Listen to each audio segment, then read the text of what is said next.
How's it going, everybody? You are listening to the Nerd Appreciation Podcast, the podcast that brings you the latest nerdy news and geeky reviews. I'm your host, Lloyd, and joining me this week is Adam Barson. Adam is a longtime friend and co-creator of Nerd Appreciation. He's provided me with the motivation I needed in order to get this project running, so I'm very glad to get him on the podcast finally. Also, guys, if you could please rate us and review us on iTunes or Stitcher, either one. Any engagement is good engagement at this point. That would be great. It really helps me engage with you and to get this podcast where I want it to be. I'll read your reviews on the air in the post show. I haven't got any yet, but I will. I'll be looking out for them. Also, you may notice that we've updated the logos and the thumbnails only slightly. I've been busy all week designing and redesigning, moving things around. So I've posted all the new thumbnails onto Instagram at Nerd Appreciate, so check them out. And I'm still brainstorming on what I can do with the Instagram to make it more interesting, but still haven't come up with many ideas. So if you have any ideas, please let me know. But anyway, I'm not going to keep you waiting any longer. It was kind of late when we recorded this, so forgive us. We were very tired and our brains were a bit muddled. So I hope you enjoy the show, and let's get on with this.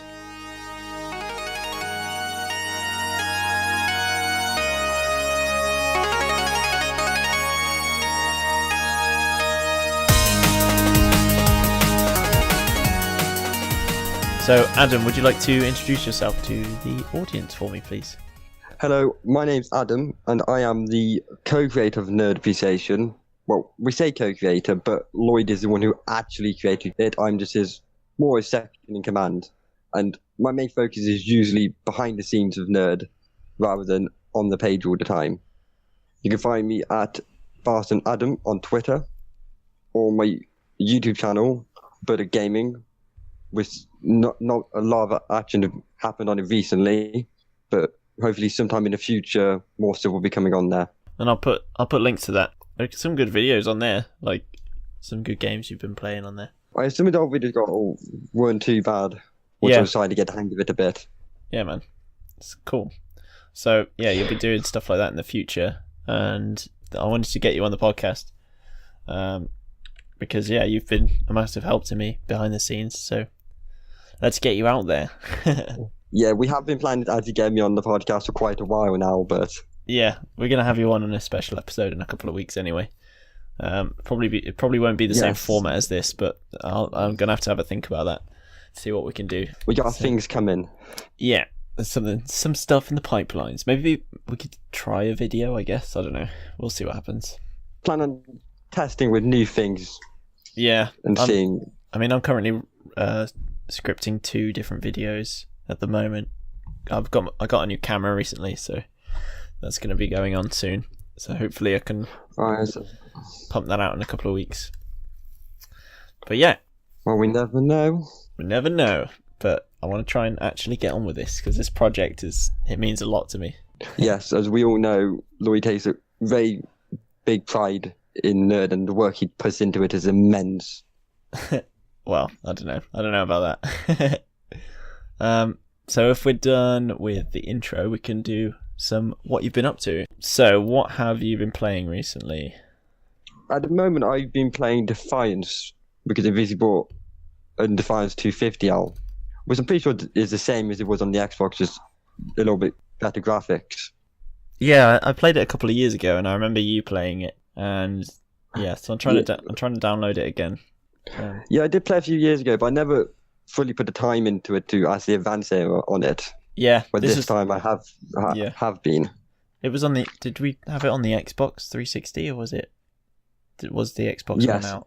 It was on the 360. No, it was on the. There was a version on the 360. Yeah, and they brought a new version out on the One. It. Yeah, but I'm pretty sure it's the same game, same campaign, but just better graphics. But I'm not 100% on that. Yeah, I can't really remember the game too well from the 360. I don't remember any of it. Like, I remember one specific highway. That's it. That's all I remember. I remember some of the enemies. But yeah, so it'd be nice to go through the story, because like I've matured a lot in my in what I think of gaming now. So it might be better for me to go through it again and see what it's about. Well, when you first played it, you were still really new to gaming. I was really new. Like. Everything up to that point had been Nintendo games, so I was still relatively new to the rest of the world of gaming, so... I don't want to talk too much about Defiance because I don't want to spoil it, but it's a free-to-play game on the Xbox Store, so it's definitely worth checking it out and giving it a go. Yeah. You're not going to waste any money. No, exactly, and that's one of the main draws for me. Especially, it looks like a pretty big game as well, so like... There is a lot to do on it. Yeah. So it gives you plenty of distractions whilst you're playing. Yeah, exactly. So, what else have you been playing? Well, recently got a little bit back into Halo 5. I just seem to have updated it and sorted out some of the problems that they had with it before. Did they fix the story yet? No, but we got faith for them with Halo 6. They're new to a big brand. Trying to tackle something like Halo is going to be difficult. Yeah. They seem to be listening to fans and trying to make the game that we want. So I have faith in them, even though Halo 5's campaign was a bit garbage. Yeah, a bit garbage. It was massively garbage. Yeah, but I have faith that they'll do it right. Is it the same studio, or is there a different studio this time? No, it's still 343. Ah, okay. Yeah, I reckon they'll do okay on this one. I mean, the teaser trailer is perfect. I mean, it's great. They're trying, and they fixed some of the stuff on the Halo 5 online and stuff. Yeah. Mm-hmm. So, like, they are trying, and it's got to be difficult to take over something like Halo. Absolutely, yeah. That means a lot to fans all over the world. Yeah. Apart from that, I've been playing Titanfall 2 with you a lot. Yeah. That's pretty much the only game we've played together, apart from another game, A Way Out, which we've played a lot of. Oh, yes, A Way Out, the 2-player escape prison game, heavily around story and stuff, but the way they do it is so innovative. Yeah, it's fantastic. I've never experienced a game like that. It's probably the best co-op game I've ever played. That's the thing about it, is like, I've been gaming since I was a little kid. Yeah. And you've gone back and played all the stuff that everyone else was playing when they were younger, so you had the same experience. Yeah. Just crammed in. And neither of us have played a game that has done co-op like they do on A Way Out. Yeah, man. It's so innovative and unique and smooth. A really beautiful game. It's really good. I mean, they have another game called... it's the same studio, I think, that it's called Two Brothers, something like that. Sorry guys, post-production Lloyd here. Basically, the studio is called Starbreeze Studios. It's a different one. A Way Out is made by Hazelight Studios, so that's where the confusion was. Also, I was a bit confused because in A Way Out there is a reference to the Brothers game. That's basically where I thought that they were the same game, same studio. But yeah, I'll let you get back on with it. It's really good. It's local. It's not online co-op, but basically you can play the whole game with one controller, and each analog stick controls a different character, one of the brothers. So that's a cool game to play. It's a fun challenge game that you can play on your own, or you can share the controller with someone else. I've never heard of that game. I might have to check it out. You need to, especially on your PC. You should give it a go. A big point with A Way Out that I liked is because it's designed as a split-screen game. Yeah. But when playing online with someone you don't live near, or just in your own home, it takes away the feeling of the split screen. But they've kept it because I can see what you're doing on your side of the screen, and you can see what I'm doing. It puts the more focus on the one who's like, if someone's in the middle of talking to someone and has their own little cutscene, you can still move around, do your own thing. It draws more focus of what's happening there at that time. Yeah. So like if two people are playing the same cutscene, like are talking at the same time to someone, it only focuses on the character you're playing. So you can get a hold of what your character's doing instead of like a mishmash of noise, which is a good idea. Which is good, yeah. Yeah, they do make it really smooth. Yeah. And especially some of the scenes in it where they do. Oh my god. They do interact.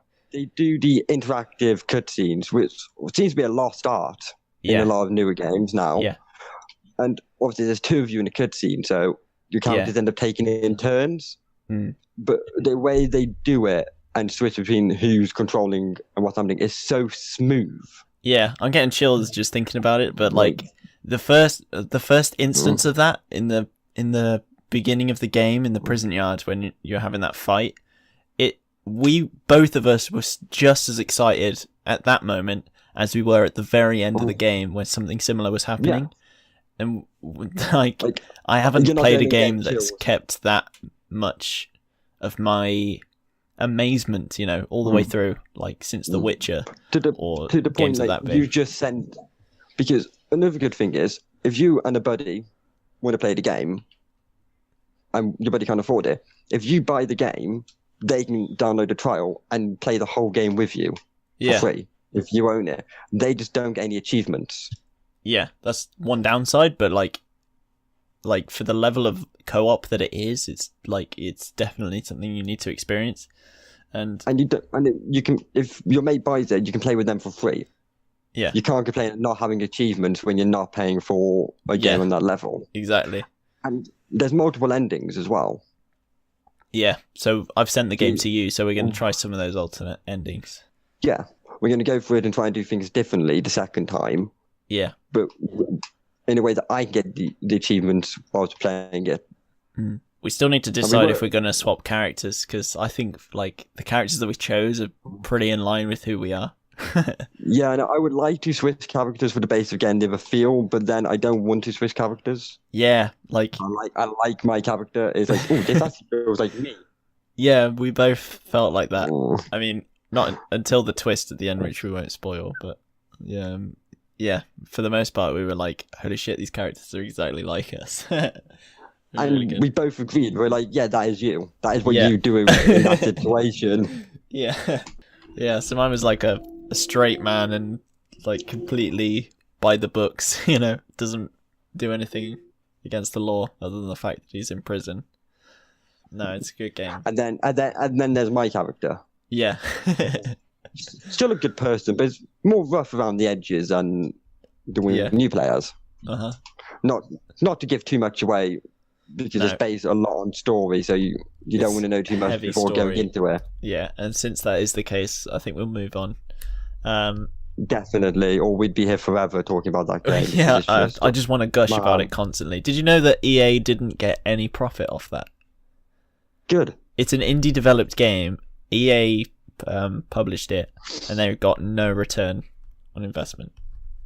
Good. I'm glad to hear that. I'm glad that EA... Yeah, the way EA have been the past couple of years, to hear that is really inspiring, and especially since, especially from their E3 conference, it looks like they're actually genuinely trying. Yeah. So we're speaking about EA quickly. Like, there's been a lot of shit going on with EA and a lot of stuff, and they used to be such a great company.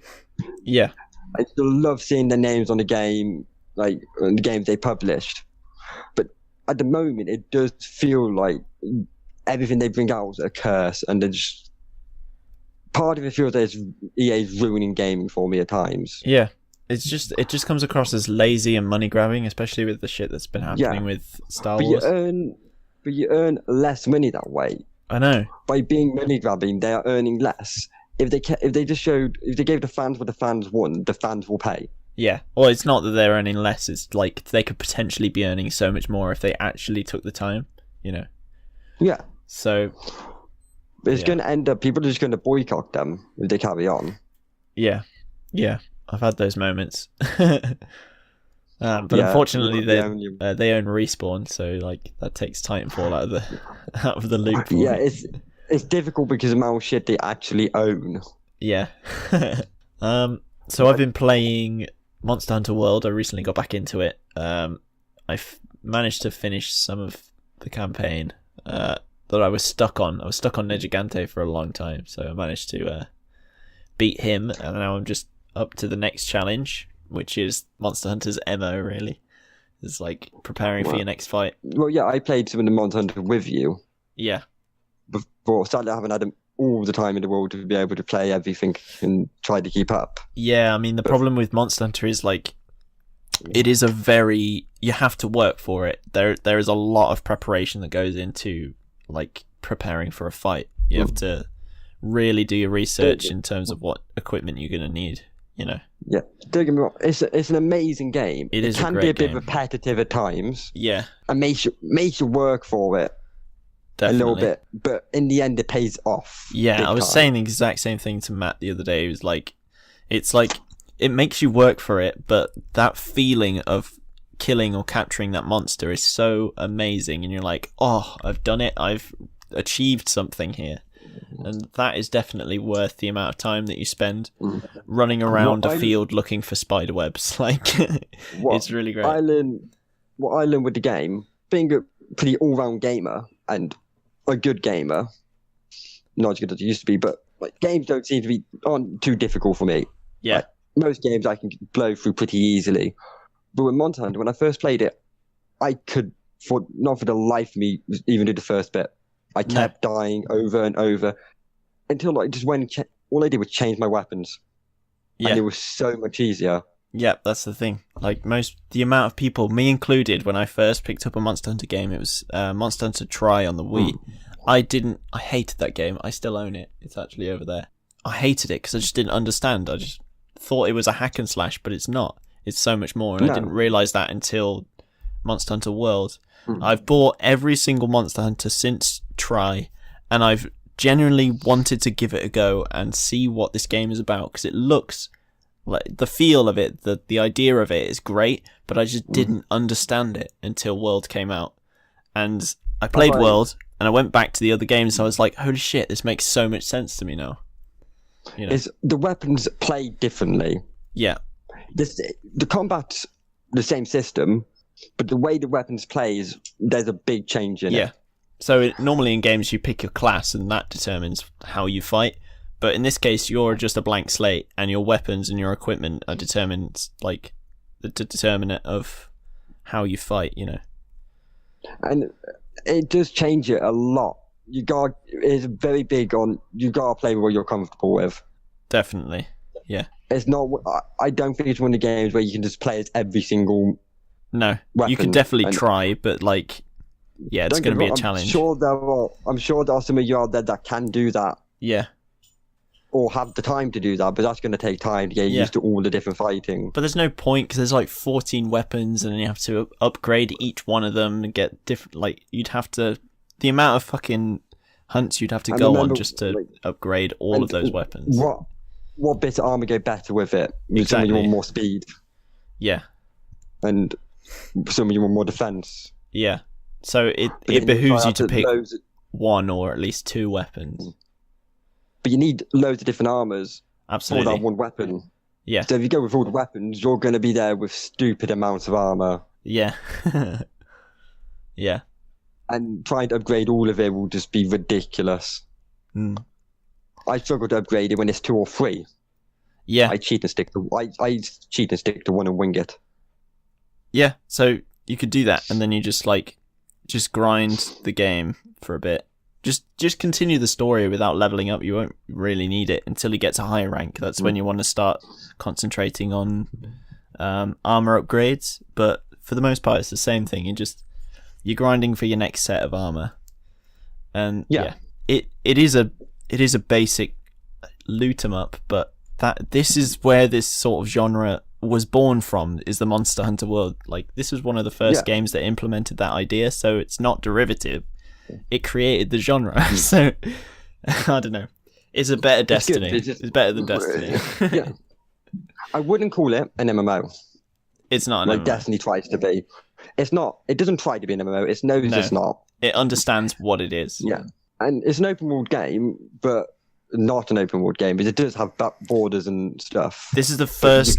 This is the most open world Monster Hunter game, because every single one previous to this was a closed section. Like, you know how you got the different sectors and they're all numbered? Those were separated by loading screens. Now imagine how fucking irritating that would be. Yeah. Fighting a monster that moves around, you know. They got multiple different areas you can go to, and those on the side, some of them are really big. They are massive, yeah. But what I like about it is when you're exploring it, it's not that, oh, this is the edge. Yeah. It's so smooth. You'll end up going in a circle. Yeah, yeah. And you won't ever feel like you hit an edge. Like, I thought I'd explored everything, and I found, like, 2 camps recently. I was out of nowhere. I was like, okay, I didn't even know this was here. The amount of stuff I find in the first area, still to this day, amazes me. Like, this game is massive, and it's Oh. worth it. It's worth full price. Like, it's not a lot of games I say that for, but this is definitely worth full price. It is, and it's a lot better with friends Definitely. than playing people. And okay, yeah, doing story missions stuff with friends gets a bit complicated because of cutscenes and they can't join yet. Yeah, or, they really need to like- sort out the co-op system. But if you're not doing story missions, there's other stuff you can go and hunt Yeah, and free roam, go on a hunt or investigations with your friends, which are a lot easier to set up and jump on. definitely. And then once you're there, you don't even need to go do your objectives. There's loads of other stuff you can do. Yeah. Or stay in the area after your objective and just mess around with your mates for a bit. Yeah.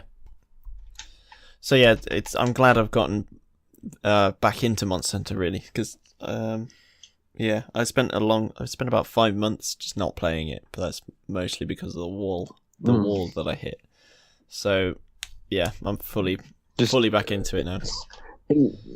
In my opinion of the game, if you're going to play it, you're going to want to give it your attention. Yeah, absolutely. But it's like It's not one of those where you want to play it, switch to another game, and come back to it later.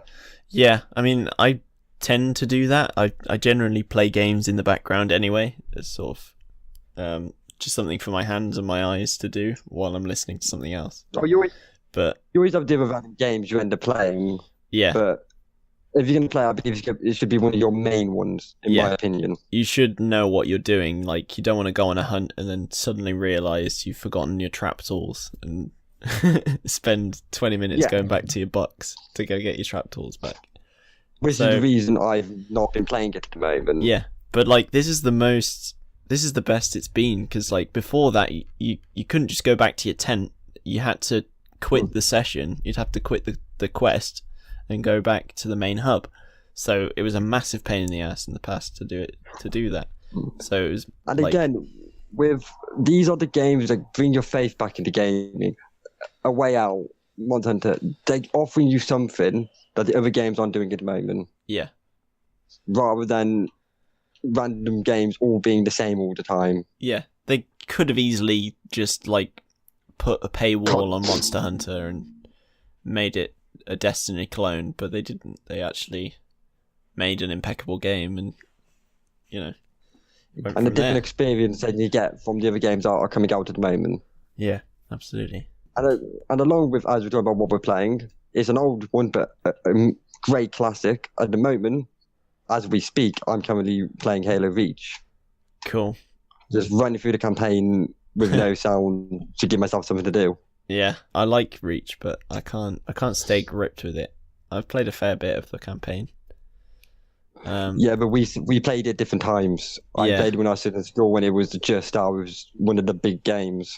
Yeah. But other than that, that's pretty much all I wanted to say on Monster Hunter. I think that clears up for games we're playing in general at the moment, really. Yeah, as I said, I haven't really been playing that much because of the Xbox situation.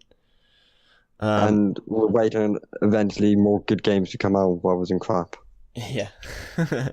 So I've been reading 2 books at the moment. I've been reading the first Assassin's Creed book adaptation of the game. I heard they're quite good, but I haven't had a chance to actually check it out yet. I don't know. I feel like the book is a lot better than the first game, but the first game has a lot of flaws, and that's mainly in the way the story's delivered and like mostly the voice acting. But the story itself is actually great. Like, reading the book, if I just ignore like the voices from the games that are playing in my head constantly when I'm reading the book, it's actually a decent story, and it's such a shame that they didn't implement it properly. What I found with the Assassin's Creed games is if you played the first one first, it was amazing. Yeah. But if you played the old ones and jumped to the first one, anyone I've seen who's done that seems to hate it and not be able to play it that well. I mean, I still go back to Assassin's Creed. I played it the other week, actually. I still enjoy it. They're good games. But, yeah. So I'm glad, like, that I started with the original Assassin's Creed.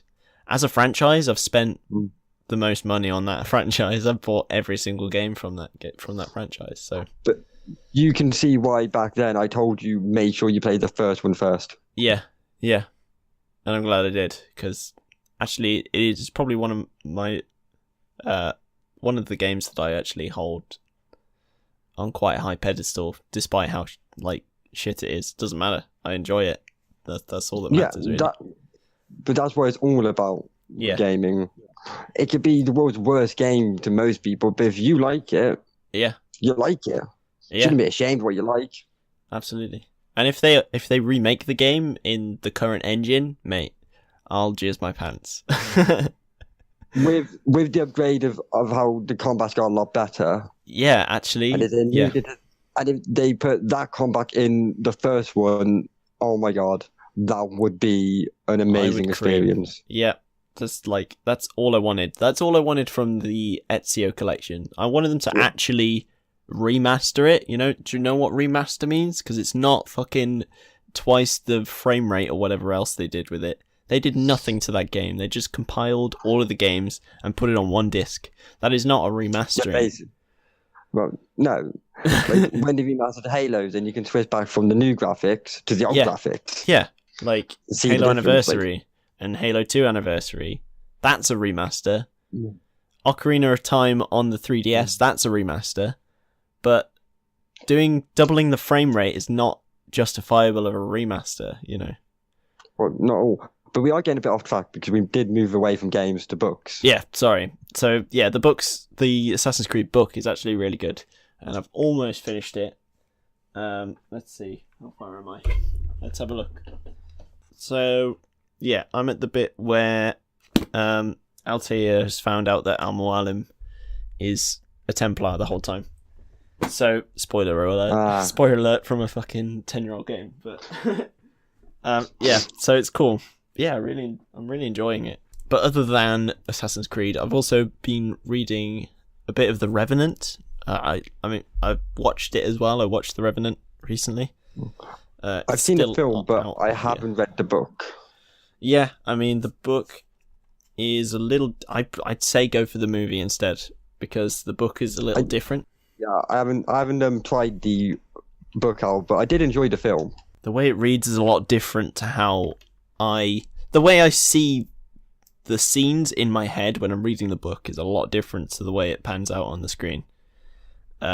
Which isn't necessarily a bad thing, because I really like the film. I didn't like it the first time I watched it, but I gave it a second go because I don't think I actually paid attention the first time I watched it, whereas this time I actually watched it all the way through. And actually paid attention to what's going on. Yeah, actually gave a shit, Well, with what I've been reading, though, I haven't really had much chance to read. I haven't done it in a few months, so I really should. So I do love my reading. It is Humans Bow Down. Yeah, what is that? That's a book by James Patterson, and it's about... there's a great war between robots and humans. Right. And it's after the Great War's over, the robots won, and you have two choices. You can either submit and serve the rulers that we created ourselves, or be banished to the reserve. Yeah. What's interesting is the robots think they're superior to humans, they have emotions and stuff, but they act our way in a lot like humans would, like with religion, restaurants and stuff. So they kind of mimic humanity at the same time whilst acting superior. That's I really think cool. it is a real interesting twist on it. Yeah, I'm gonna look up the book right now because that looks cool. Sounds cool. Yeah, I would suggest it because I personally think it's a cool take on that happening. Yeah, I mean, I'm not a sci-fi person, but in terms of books, that is. But this definitely seems interesting. Well, yeah, but it doesn't always seem heavily sci-fi, but it is at the same time. Yeah. It's based on a person from the reserve. Yeah. Mm-hmm. And what happens to her and her friends. Oh, okay. I don't want to say too much on it. Yeah. No, that sounds. I'm gonna give that a look. I found the book on Amazon, so I'm gonna. I'm probably gonna buy that next payday. But yeah. I would just personally suggest a book myself. Yeah. Cool. Have you been reading anything else? No, but I haven't actually read in a while because I just haven't had the time. That's fine. I would recommend if you like. Do you like your sci-fi books? I do. I'd recommend. I've not read loads of them. Yeah. So. I'd recommend a book called Cinder. It's a Marisa Mayer book. It's basically a sci-fi cyberpunk retelling of the Cinderella story, and there's a whole series on that. They've got all of the sort of Disney-esque princesses, but reimagined. I do really enjoy the redo of the Disney princesses. Yeah. When though, in a point to add, as we're talking about the Disney princesses, they're not Disney characters.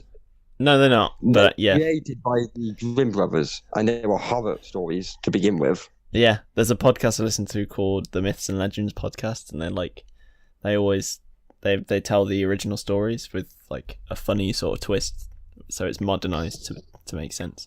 But yeah, it's anytime people bring up the Disney princess, I can't help myself but to mention that. So as I said, I've been watching a lot because of the Xbox situation. So I watched a film called Acrimony. I don't know what this film's trying to be, but it sort of drags on a bit. Like, I went in thinking it was like a thriller, sort of horror, I don't know, like a psychological thriller action sort of thing, but it wasn't. It's just a poorly written mess. There's no character investment. Like, the main character's just spiteful. She's illogical. I don't feel invested. Like, there's one point where she gets $10 million by her ex-husband, and she's still a spiteful cunt. Yeah, there's a lot you can do with that. Like, especially the amount that she's owed. Like, she's owed a lot by this man, and he pays that back in full with extra. She gets $10 million, and she's still a spiteful cunt. But, like, I say, like, with that much money, there's so much you could do. I don't see how you can be spiteful when you've just been given that much money. Exactly. And, like, I was saying, like, it was recommended to me by a colleague, and she was. I said I was more. I understood the male character, the ex-husband, more, and she said she understood the main female character more. And I was like, okay, so it's just a woman thing to be like spiteful, even though you can't, to be a cunt, basically. It's just that's what, from what you just said, sounds like that woman's just a cunt. Yeah, there's no justifiable reason I can see for her being this, like, spiteful. Like, he's accused of cheating, but he doesn't actually cheat on her. He ends up divorcing. They end up divorcing, and he goes off with someone that he was accused of cheating with. But he did cheat with him years and years ago, and that was the only time he's ever cheated on his wife, on the main character. And, like, though with that, you can't really use that as an excuse to like go, it was only that once. Yeah, it was once, but she's like, oh, you cheat on me all the time, and it turns out he didn't. And, like, yeah, it's one of those films you just have to watch to see what's going on. It's got an interesting premise, and there's some really good cinematic cinematography. It's really good there. There's quite a bit of down points with it as well. Yeah, it's just like, I didn't feel invested in any of the characters. There was no payoff. The acting was terrible. There's a ton of cliches. I don't know. It was a bit of a headache, really, but I get what you mean. Yeah, but it was in retrospect, it was an okay film, and I went through a period when I was about 16 or 17 of just watching any old shitty movie, like any movie, any B movie, give it me, I'm gonna watch it because I want that in my repertoire. Yeah, and like I felt like I was going back to that sort of when watching this film. You know. Yeah, I see what you mean. Yeah. So I'd have to check it out to know exactly what you're talking about. Yeah, definitely watch it because it's something you need to watch. It's called Acrimony by, I think it's a Tyler Perry production or something.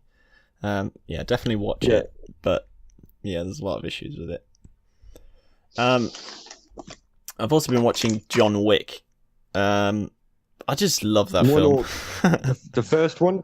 The Or first both? one. The first one. I'm going to watch the next one next month. I like personally, I have no faults against John Wick films. I watch them. I don't see a bad point. I really do enjoy the film. Yeah. It I just love... draws me in. Yeah. It gives me a good story, good fight scenes. I care for the character. Yeah. Like, the sheer amount of personally- world building just on dialogue alone. Like, the way the characters communicate to each other and they establish for the viewer this world is way bigger than this room. And the way the film makes you feel is just outstanding writing in that part. Oh yeah, but it does show you very much like there is so much more to this world than just this what you're seeing here. Yeah. But that's like, all of that exposition is based solely in dialogue, and that is just incredible. Like, the way people react to John Wick's name, for example. Like, yeah. Yeah, like they make the character believable across the board.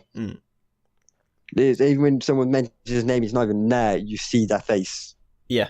You see what the name does to people. Like, we And spent... just with the way John Wick is played, like sometimes he doesn't say loads, but you feel loads. Definitely. He is played so well. Yeah. Yeah, I agree.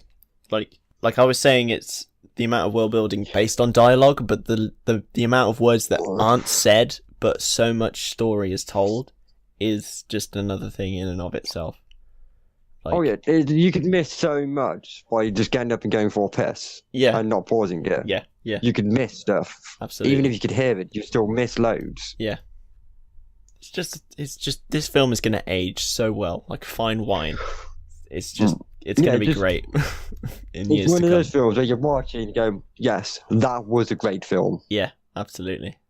And the second one as well, in my opinion, is just the same to me. I haven't seen it yet, but I'm definitely gonna watch it soon. I think you should. Yeah. If you like the first one, if you love the first one, you'll love the second one. Yeah.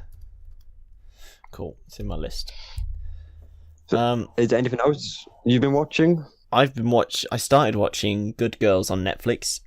It's really good. It does seem good. It does seem good from what I saw, but I did the bad thing of keep watching things when I'm half asleep. Yeah. So I keep missing too much of stuff at the moment. Yeah, definitely watch it when you're awake. Like, the only letdown for me so far is how interchangeable the main characters are.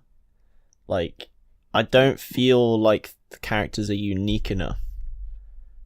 Like, they do in their own personal story. When it's just the characters on their own and they're in their personal story, that, like, I've shed a tear, like, a couple of points. Like, holy shit, these are amazing humans. And they get together and they're just, like, a mishmash. And I don't know, you know, I don't separate them enough. They become one. It's sort of weird. I don't know. My thing with it, from what I've seen so far, is I miss loads. I'm there. Oh, they're just housewives. The next thing I know, shit's going down, and it's just like a completely. It's because I missed the middle bit. It feels like a completely different show. You need to like watch all of it, because like the reasons for them doing it, I think, are justified, and like the rest of the series is how they've gotten into the next big situation. So it's the same thing with the thing with reading at the moment for me. It's just like there's so little time. I end up juggling all of it at once, and then I miss loads of what's going on with things because I'm trying to do 5 things at the same time. So have you been watching anything recently? Actually, yes, I have. Though again, can't speak too much on it because I keep missing little bits of it. But I have been watching Cloak and Dagger, which are Marvel characters. I don't actually know a great deal about them from before I started watching the TV show. I had heard of them, and I watched the trailer, and I was like, they're Marvel characters, aren't they? And I was pretty sure they were. But I don't actually know anything about them. Without putting enough time into it, I don't really have an opinion of the show yet, on whether I like it or not. But from what I've seen so far, a lot of it, I've been waiting for them to become superheroes because it's Marvel. Yeah, So but constantly I'm like, oh, this is the point, but that's not what they're doing with the show itself. no, because this is Marvel TV series. Like Daredevil didn't get his costume until the end. I don't mean with just their costumes. I mean very differently from those. It's like, Oh, you mean them actually doing anything superhero type? yeah, Okay. yeah, at all. They don't they haven't done anything superhero kind yet, from what I've seen. Ooh. But then I don't know much about the characters. So I don't know if they are superheroes Yeah, I'm just having a or. look now. They first appeared in a Spider-Man comic, actually. But I do think it has the potential to be an actual real good show. And parts of it are quite relatable. And how they got the powers are actually quite interesting. So there was real good bits to it, I think, and how they look on things. Mm-hmm. And them learning their powers and meeting each other, and again, without trying to give too much away, but there is a lot. It's done well. Yeah. I don't think it's going to be everyone's cup of tea. Nah. Like the films. But then I'm watching it and I'm doing other things at the same time. Yeah. They've been in a lot of teams. They've been in X-Men, Dark X-Men, Secret Avengers, Runaways, New Warriors, Secret Defenders, Marvel Knights, Assembly of Evil. Okay, I guess they're bad guys, I don't know. So they seem like they're fairly big people in the comic books. Yeah. If they've been in that much. They do seem to have some sort of abilities. Cloak can teleport. Yes. Can phase. Dagger. You can see fears. Dagger sees dreams. Yeah. And can make a blade in a hand, from what I've seen so far. They got their powers together at the same time. They seem to be very big on the yin-yang, the light and the dark. Interesting. Okay, that's actually what I'm about. I love those sort of concepts. Yeah. Because Dagger is bright. She sees people's hopes, and Cloak is dark and sees their fears. Yeah. So as if one's white and one's black. And also played by a black person. I don't know if that was intentional or if that's how it is in the comic books.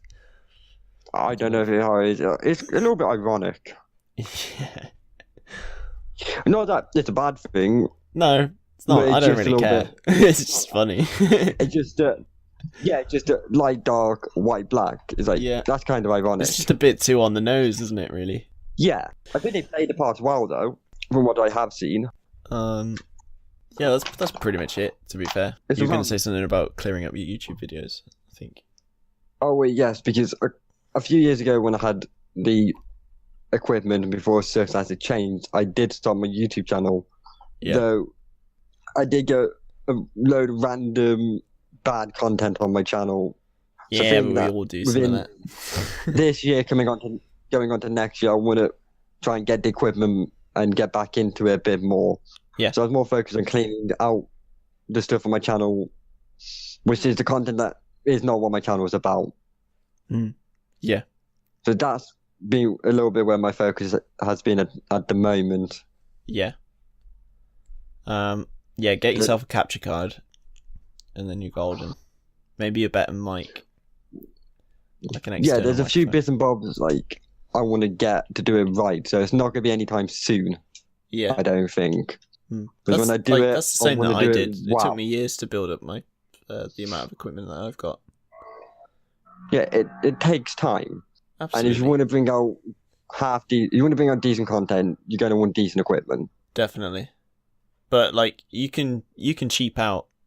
There are definitely things I can suggest to you if your budget's really small. Oh yeah, definitely. When I start looking into getting equipment, have a bit more spare time, my YouTube channel will become a focus of mine in the future. So that's pretty much it for what I've been up to. Cool. Yeah. So if we're all done there, we can go straight into the news. Yes, it's time for the heavy stuff. So in the news recently, I mean, it's not new. This has been going on for quite a while. Stan Lee. There's been a lot going on with Stan Lee at the moment. A couple of weeks ago, a judge refused a restraining order. So there was a lot of confusion. I don't know. We don't really know what's going on. I actually didn't hear about this until today, where Yeah. I had to catch up on everything that's been going on with Stanley because somehow I've missed it. Yeah, and it's not like a few things have been like loads has been happening with Stanley. Lots of stuff has been going on. Like, Yeah, and it all seems really confused, muggled up. No one knows what's happening or what the truth is with what's going on at the moment. yeah. So it's like the main reason I decided to talk about this is because of the restraining order. Stanley filed a restraining order against someone called Kaya Morgan. This guy, he used to work with Stanley. He's like a personal assistant. But Kaya Morgan has been accused of elder abuse. He's alleged to have embezzled $5 million worth of assets belonging to Stanley. He's also accused of isolating Stanley from his daughter. Yeah, I mean, this guy, he looks like a piece of shit, and he sounds like a piece of shit. I mean, he filed a false police report to stop a welfare check, and he's allegedly abducted Stanley. I mean, like, these aren't good stories we're hearing about him, but No, not at all. I love it. Like, Stanley doesn't actually have control over most of social media. no, yeah, Which he has said that in the past. yeah, Like, he has stated, apparently, on May the 12th was the first time he wrote his own tweet. yeah, So the only content we know that is actual from Stan Lee is when he does the videos. Any of the posts, we don't know if it's him or someone else posting allegedly on his behalf. yeah. We don't know. I mean, the reason the court case was rejected was because Stanley apparently had 2 lawyers in the court, which is a bit weird since one of those lawyers was fired in February. So why was he there? I mean, so the whole thing's just a bit odd. We also got to take in, for Stanley's age, he's 90. Yeah, exactly. People in 90, they have a lot of stuff going on and they can need extra help. And it's easily, you could use this to your advantage. Yeah. I mean, which could be what's happening with Stanley at the moment. yeah, and it's very easy to just like people at 90, they're already got a lot of shit, but Stanley people have found bruises on his body. He's been abducted, and his daughter is a cunt to him. Like, Stanley's not living life like he deserves. Like, he's created such an empire, and he's just not. For everything Stanley has made and done, which means millions to the fans, Yeah, and has helped people in so many ways. yeah, He deserves to enjoy what time he has left. he does, which isn't a lot of time left. So, like, the fact that this restraining order wasn't even considered until it was refiled is a bit ridiculous to me. Oh, completely. And again, it's even with research and reading and stuff, I still can't see what's actually going on. No, it's really confusing. Like, the point of the restraining order was against Kaya Morgan because this guy had abducted him, and Kaya Morgan's mother. They both allegedly abducted Stan Lee. So it's just all fucked up. Like, I don't know what to make of this. There's not just that.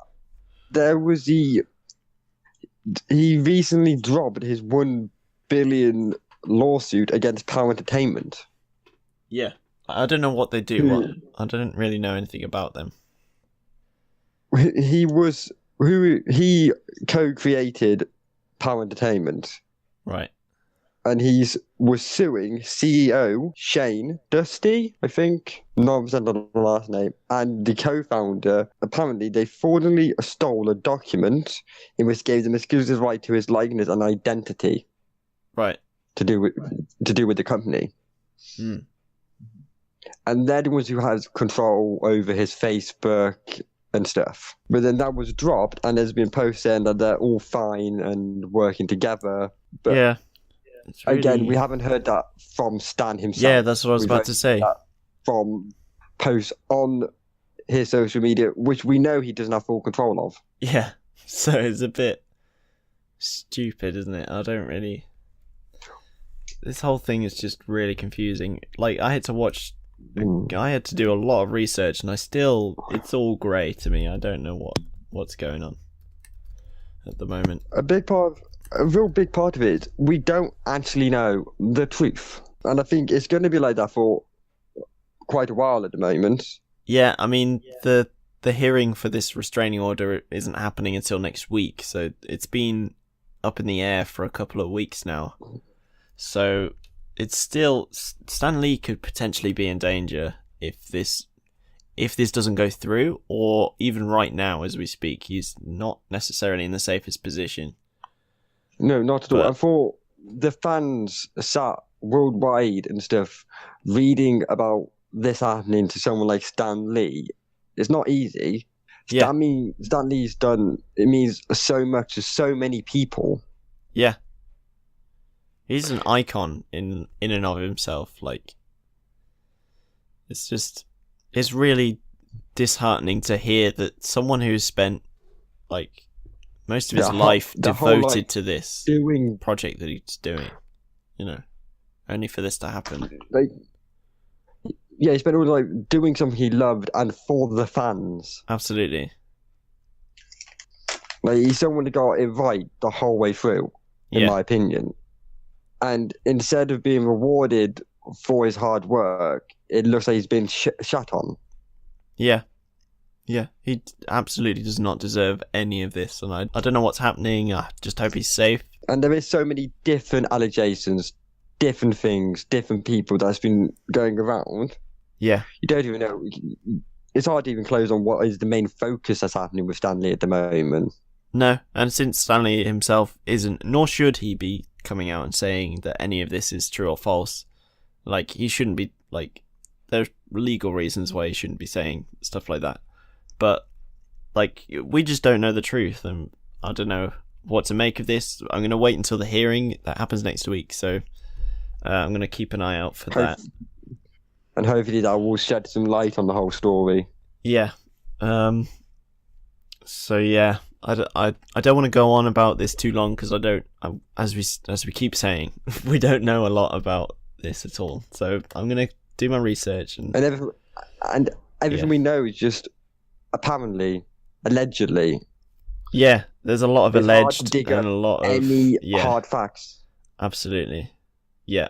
The amount of apparently and alleged I've got written down in my notes here is scary. Same. And it's going to be trying to talk about the whole subject like this is going to be difficult because there is nothing we can say. This is happening. Yeah. Mm-hmm. Because the facts behind it to prove what's real and what's not, we're not being shown. Yeah. I mean, like, this is only a couple of weeks after Steve Ditko dies. Like, Steve Ditko is like paramount to half of the creation, like half of the superheroes in Marvel. Like, so Stan Lee's got that to contend with. He's the co-creator of Spider-Man, Doctor Strange, the second Blue Beetle, and the original Captain Atom. Yeah, I mean, Spider-Man is both of our favourite characters. So... by far. Fun enough, going a little bit off topic with Spider-Man, was something I recently learned and found out that 8 years before the Spider-Man comic came out, the first series, there was Brooklyn company that were a Halloween costume company, had a design of a Spider-Man, looked a little different, and had Spider-Man written on the hood without the dash. And this seems to be the first version that we saw Spider-Man, which, if it is true, it would mean there was a third creator of Spider-Man. I see. Which comes up as apparently Jack Kirby as the third creator. Yeah. Though Greg from Beyond Comics TV has done a whole video on that story. Yeah.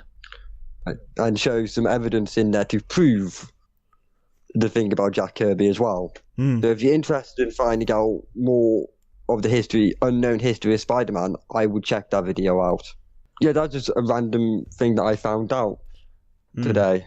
So yeah, going back quickly to the Stanley thing, yeah, it's all fucked up.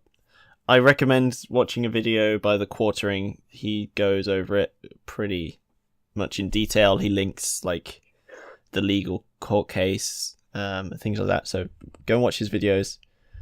Yeah, and I'm going to keep an eye out and do my research. It'll explain a lot about what we have spoken about recently. Yeah, so let's move on from that before we say some things that aren't necessarily true. So I don't want to slip up. This is very important. Like, I don't want to get facts wrong with this, because this is a 90-year-old man who I respect and admire could potentially be in danger. Which is why we don't. Yeah.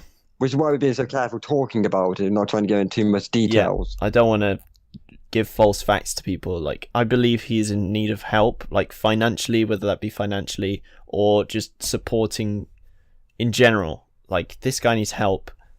Someone there who has his best interest at heart. Absolutely. Is what he needs. And he deserves something way more than me just biting someone's ear off in my mum's basement.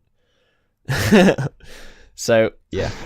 So keep your eyes out, and I'm going to do some research, and we'll just have to wait and see what happens with this hearing on July 26th. Maybe I'll do a special video or podcast about it next week. I don't know. We'll see what happens. Yeah, we might be able to get some stuff that we can actually talk about in more depth detail. Yeah, definitely. At the moment. Yeah, because while we're doing like the regular podcast, we've got so many other things. We've got a time limit, you know. But if I do it like a standalone, we can go into as much or as little depth as we need to, really. Yeah, and with more information, it should be easier to be able to give facts rather than what we have at the moment. Absolutely. So we're going to move on from that. There's not a whole lot I've got here in the news. Apparently an Alien TV series is rumoured to be coming soon for Netflix. Apparently it's all very speculative at the moment. And they're not too sure on if it did come out, what platform it would come out on. Oh, yeah. Yeah. I put Netflix in. Heavily it's going to be on a streaming account. Yeah, I put Netflix in there because I think that would be a good idea. But yeah, I remember now. Yeah, we're a bit unsure on what, but it seems highly likely if it does come out, it will be on one of the streaming sites rather than TV itself. Yeah, which I think it behooves them to do so, because like, yeah, it could be really successful, and the people who are still interested in Alien probably aren't watching TV as much. I don't know. That's very anecdotal because I just don't watch TV. Oh, same. I watch everything online these days. Yeah, exactly. So, yeah, that's pretty much it for the news. I've got a lot in the release list. Did I send you that, by the way? No, you did not. Let me just do that now. So, last week, a film called Skyscraper came out. We spoke about it a little bit in the last podcast. It's a Dwayne The Rock Johnson movie. So it's actually had pretty good reception, and I actually want to watch it, to be fair. Have you seen anything about it? I have not actually at all. It's like Die Hard meets any rock movie. No, it looks pretty cool. I think it's either it was definitely filmed in Hong Kong. Whether it's set there, I don't know. Hong Kong. Well, I'll have to check it out, because I do like a few of Dwayne films. Yeah, this looks like one of the more serious ones, I think. I do enjoy some of the more serious ones he does. Yeah, absolutely. It's got a 5-star review, so it's definitely going to be something to watch, I think. We had a quick break to watch some trailers. So what do you think of Skyscraper? What, do you reckon you'll watch it? I do think I'll check it out. It looks quite interesting, and it's nice to see Dwayne take on the more serious roles at times and expand on his acting. Yeah, definitely. He usually plays the thumb character. Yeah. Yeah. So yeah, it definitely looks cool. He's sort of revitalizing that genre of films as well, which is great. Yeah, it is. I do think it looks quite interesting, and I do definitely want to see how he portrays the character. Definitely. Yeah. So next up, we've got a film called "Don't Worry, He Won't Get Far on Foot." Now, this is like, it looks pretty cool. This is it's like a redemption story. This guy is an alcoholic. He gets into an accident and becomes paralyzed, and he starts drawing, and he becomes a like in newspapers you get those little art, you get those pieces of art. They're quite edgy. Yeah, I know what you're on about. Yeah, so that's basically what he does. So yeah, it definitely looks cool. Jack Black's in it, so I'm definitely going to watch it because I watch everything that Jack Black's in. Anything he does is good. Come on, Yeah, that man's a god. like yeah, he's out of this world amazing. So. I don't think he gets as much credit as he fucking deserves most of the time. Yeah, and Jonah Hill's also in this, and like it looks like he's lost a lot of weight, and he looks like me from a couple of months ago with long hair and a beard. So it definitely looks cool. I like Jonah Hill. He is good. It depends what he's in. I don't know. Like a couple of years ago, where he was sort of finding himself, it was a bit weird. I don't know. I liked him in Wolf of Wall Street, and he's okay in 21 Jump Street. But there have been like some other films where he's not so great, and he becomes a bit of a joke of himself. As he's got older, he seems to know the direction he wants to go in. Yeah, I mean, it shows in his acting as well. Yeah, he's been typecast in the past, where like he's brought into a film to be a Jonah Hill character and not a character, that's been written. Yeah. Yeah, definitely. He's got a lot of potential that for a long time went unused. Absolutely. And it looks like it's definitely coming out in this film, especially because it looks great. So I'm definitely going to watch that. So that's all I found that was interesting about last week's releases. But this week we've got probably like put Avengers Infinity War in the bin because this is the biggest film of the year. What do you think it's going to be?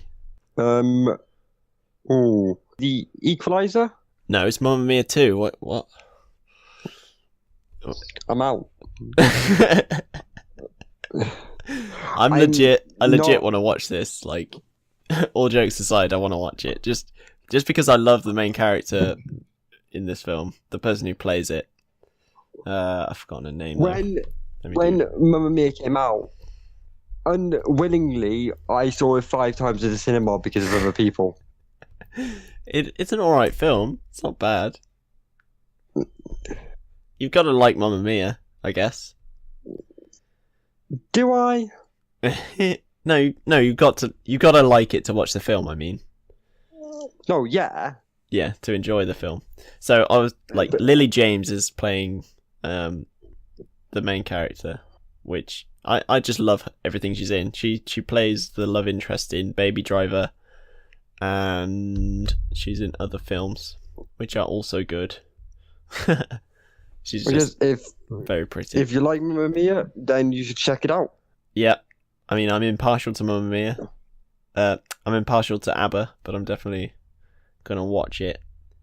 It's gotta be cool.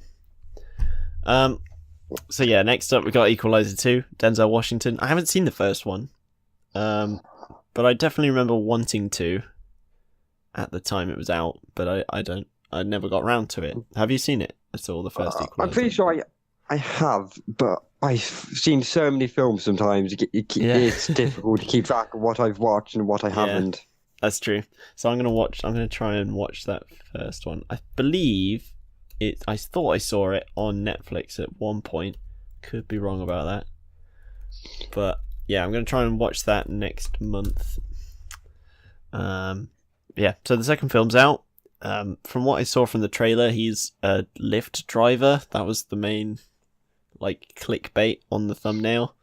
But Yeah, so that's interesting. I don't know anything about this universe, so I watched half of the trailer and I was like, no, actually, I want to watch the first film, so I'm going to ignore that. Yeah, it looks cool. Like, anything Denzel Washington in is usually good. One of the films he did was Deja Vu, which I really love. Like, that's one of my favorite films. That was a good film. It was good. Definitely. Yeah, very heavy concept, but really, really well done. Surprisingly, it's like a really heavy sci-fi concept, but they pulled it off in a way that was action orientated and like anyone could watch it and understand. Well, with films, a lot of it is like you can have the best story and do it poorly, but you can have the worst story and do it amazingly. Yeah. I mean, the story in that was great. Don't we also have Hotel Artemis coming out? I was about to say. So I've seen the trailer for this and read the synopsis, and it something really gripping me about this. I really want to watch it. Basically, it's set in a hospital, and Jodie Foster's character, she plays a nurse, and she runs an emergency room that's it's a members only sort of emergency room for criminals. It's really interesting. I see. I don't know if it's set on a true story or anything, but it looks really good, and I really want to watch it. That comes out on July 20th, as well as Mamma Mia 2 and Equalizer. So that comes out tomorrow, but yesterday, because I post this on Saturday. So yeah, that looks cool, and I want to watch it. It sounds like an interesting concept. Yeah. So that's it in terms of releases. Let's move on to the trailers. We got a big one. We got a lot of big ones actually. We got a few Doctor Who trailers. There is a new one, but I haven't seen it yet. And anything Doctor Who just excites us all. Anything at least me Doctor Who related leaves me giddy. Like every time something new comes out, I feel like a child again. It's great. Oh yeah, definitely. So I am really, really interested, and I cannot wait for the new series. Yeah, no, I'm absolutely to see what they do with it. Yeah, it looks great. From this trailer, it's just a teaser. We didn't see too much. There was an article in the Radio Times which I haven't got around to reading yet, but it goes in depth on behind the scenes of what's going on at the moment. So yeah, really, really excited. Finally, we get some content out of BBC at this point. So yeah, looking forward to that. We've also got Goosebumps 2. Not sure if the sequel is necessary, really. I don't even think the Jack Black's in this one. Skippy's in it, so he's probably going to voice that one. Yeah, without Jack Black, is it even worth it? No, I know. In my opinion. Yeah, if you bring out a sequel to a film that Jack Black was in and you don't give me Jack Black, I'm automatically going to be disappointed. Yeah, I mean, this sequel has the same villain, which is a bit odd. But in the first film, the villain was voiced by Jack Black. So that's kind of where he is, I guess. I mean, they might make a great film, but for me personally, without Jack Black, it's going to be lacking. Absolutely. Yeah, I'm pretty sure he made that film what it is. He makes every film he's in what it is. Yeah. I mean, I've spoken about Jack Black in like pretty much every podcast at some point. Yeah, so anything Jack Black related, we can go off on one because it's just Jack Black. That man's amazing. I just love him. He's great. Tenacious D. I can't wait for the sequel. Like, yeah, it's just great. So yeah, Goosebumps 2. I don't think the sequel was necessary at all. So I don't think I'm going to watch it. The first one was a great crack, but probably won't. Yeah. Well, we'll just have to wait to see when more deep content comes out, what it's going to be like. Yeah. So yeah, we'll just have to wait and see. Extinction. Extinction is an alien invasion film which is coming out on Netflix pretty soon. The main character, he has his weird prophetic dreams. That, like, I'm not keen on the whole prophetic aspect, but yeah, we saw other stars such as Mike Coulter, who plays Luke Cage, and I do think he's a good actor in my opinion. I like Luke Cage. I know there's a lot of bad reviews about it, but personally, I enjoyed it. Yeah, I quite enjoyed it. I haven't gotten around to the second season yet. Well, I've watched a couple of episodes, but I haven't been invested enough. But yeah, I can see, like, he's definitely the strongest point, like, pun intended, of that series. He holds the series. So seeing what he can do in other films is going to be quite interesting. Yeah, I don't think I've ever seen him in any other role. If he's been in anything else, I'm not sure. But yeah, it'd be interesting to see him. Not that I remember. Yeah, and this film also stars Jennifer Carpenter. She played Dexter's sister. It looks okay. It's just a generic alien invasion film by the looks of things. I'll probably watch it because it's on Netflix. Yeah, I don't know. I don't know what to think about it. So if we can finally get on to the important information of the whole podcast, all together, all episodes, that have been done before. Most important thing ever mentioned is the Christopher Robin trailer. Yeah. This is what it's all been leading up to. Who's not excited for this? I legit can't wait. That is your childhood in a nutshell there. Yeah.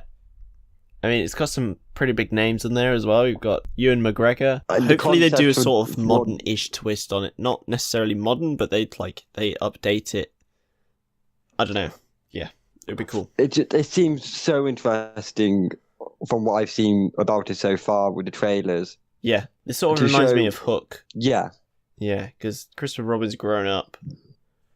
And, yeah, doesn't want anyone to... Because for the ones of us that grew up with Christopher Robin and Winnie the Pooh, seeing it now, them grown up, it's going to make you feel like they've aged with us. Yeah, I was never really that interested in Winnie the Pooh as a kid, but I definitely want to see this. It was always there. Whether you're massively into Winnie the Pooh or not, Winnie the Pooh was always there. He's so ingrained into our culture, childhoods, I guess, and childhood, yeah. Especially for people in our era. Definitely, yeah. So, which I think is what this film's aiming more for. The ones that grew up before with Winnie the Pooh, rather than trying to keep Winnie the Pooh with the younger generation now. Definitely, yeah. Yeah, so that comes out on August 3rd. I need to see it. Lastly, we've got The Bletchley Circle, San Francisco.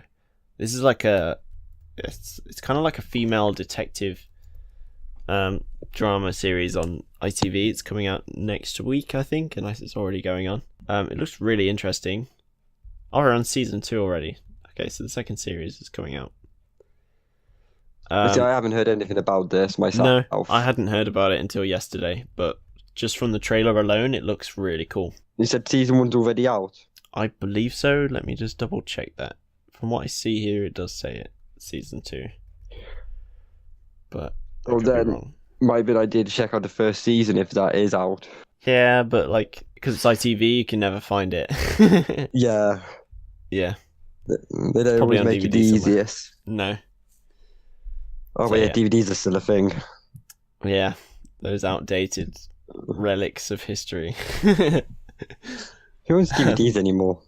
No, I don't know. I got one in a drawer somewhere. I've got a lot. Actually, I have loads. I've done too much moving around to keep dragging shit with me. Yeah, I've started moving on to digital copies. I've even rented a DVD that I've owned. I've still rented it on a streaming service just so I didn't have to fucking open the box. Fucking hell, boys. Lazy as fuck. Pretty much, yeah. Well, I think that ties us up with the podcast. I think, we're pretty much done. It is quite late, so we better close it off here. So thank you very much, Adam, for joining me. I want to thank you for giving me the chance to actually joining in on the podcast for once. Yeah, absolutely. I'm going to get you back soon. For the listeners, if you enjoyed me and Lloyd doing this together for my first take, say so, and we can get me involved in more episodes. Or if you did enjoy me being here, so say that, and we get me involved in less episodes. Everyone's going to say, "Oh, you fucking shit, mate," because people on the internet are mean. They say mean stuff. And some of the people that watch are friends, so they're definitely going to say mean things. Definitely. In fact, I think that's pretty much all of the audience at this point. Oh, you never know. Yeah. Anyway, we better stop because I'm pretty tired. So, yeah, thank you for joining me, and thank you guys for listening, and we shall see you next time. Bye! Bye! Nerd Appreciation and the Nerd Appreciation podcast was created by Lloyd Repton. Our logos were designed by @BoxOfRicks on Instagram, and the music for the show was created by Liquid Salvation on SoundCloud. If you want to be part of our community, you can join our Nerd Appreciation Facebook group, like and follow the Nerd Appreciation podcast on Facebook and Twitter for updates on the podcasts, and follow us on Instagram for extra content such as behind the scenes footage and further updates. Don't forget to subscribe to us on Stitcher, Apple Podcasts, or wherever you get your podcasts, and if you have a few minutes, please tell us what you think of the show by leaving us a review on iTunes or Stitcher. I'll read them out on the show. And finally, if you could tell your nerdy mates about the show, word of mouth is the best possible way to get podcasts out. That would be a massive help to me. So that's the show for this week, guys. Thank you very much for listening. I've recently bought a new camera, so I'm going to start doing some videos where I talk in front of the camera. Other than that, I've been doing some clips. I think I'm going to use the Monster Hunter clip, and I'll be uploading that early next week. So yeah, that's all I want to say. Thank you very much for listening, and we'll see you next week. Bye!